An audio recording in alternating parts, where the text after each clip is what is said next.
Hi friends, तर स्वागत आहे तुमचं हेमांगी सूर्यवंशी या यूट्यूब चॅनलमध्ये। आज काय एवढं स्पेशल नाही आहे जेवणामध्ये, तर आज मी आपली खिचडी बनवणार आहे। तर खिचडीची रेसिपी तुमच्याशी शेअर करते। आणि आज खूप बाहेर पाऊस पडतोय, त्याच्यामुळे बघा मुलीला शाळेत पाठवलं नाही आहे। आणि आपले ब्लॉग जर तुम्हाला आवडत असतील तर नक्की आपल्या व्हिडिओला लाईक आणि सबस्क्राईब करा फ्रेंड्स। पाऊस तर बघा खूपच बाहेर पडतोय, तर म्हणूनच छोट्या मुलीला शाळेत पाठवलं नाही। तर तिची फ्रेंडसुद्धा घरी आली होती, कारण आता त्यांची फर्स्ट सेमिस्टरसुद्धा आहे, त्याच्यामुळे त्या घरीच प्रॅक्टिस करत आहेत। आणि सोबतच मी खाऱ्या शंकरपाळ्या केलेल्या त्यासुद्धा खात आहेत। इथे वॉशिंग मशीनला कपडे लावलेले आहेत।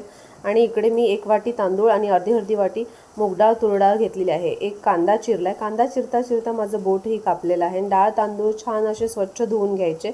कुकरमध्ये 2 पळी तेल घालून जिरं मोहरी घातलं, त्याच्यावरती लसूण कढीपत्त्याची फोडणी घातलेली आहे।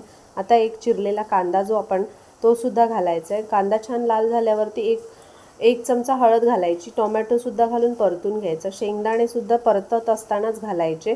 गरम मसाला आणि 1 चमचा आपला घरचा पोळी मसाला घातलेला आहे आणि ते सुद्धा छान असं परतून घ्यायचं। थोडंसं पाणी घालून तेल सुटूपर्यंत मसाला छान परतून घ्यायचा आणि नंतर मग आपण धुतलेले जे तांदूळ आणि डाळ आहेत ते सुद्धा ह्याच्यात घालायचे।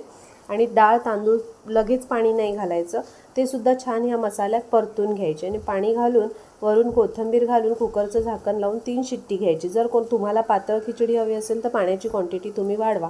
आणि आपली खिचडी रेडी झालेली आहे, ती या तुम्ही जेवायला। आणि खिचडी सोबत एक भाकर आणि शेंगदाण्याची चटणी आणि लोणचं सुद्धा आहे। तर अशा प्रकारे मस्त झालेली खिचडी। जर रेसिपी आवडली असेल तर नक्की लाईक आणि सबस्क्राईब करा। Bye bye.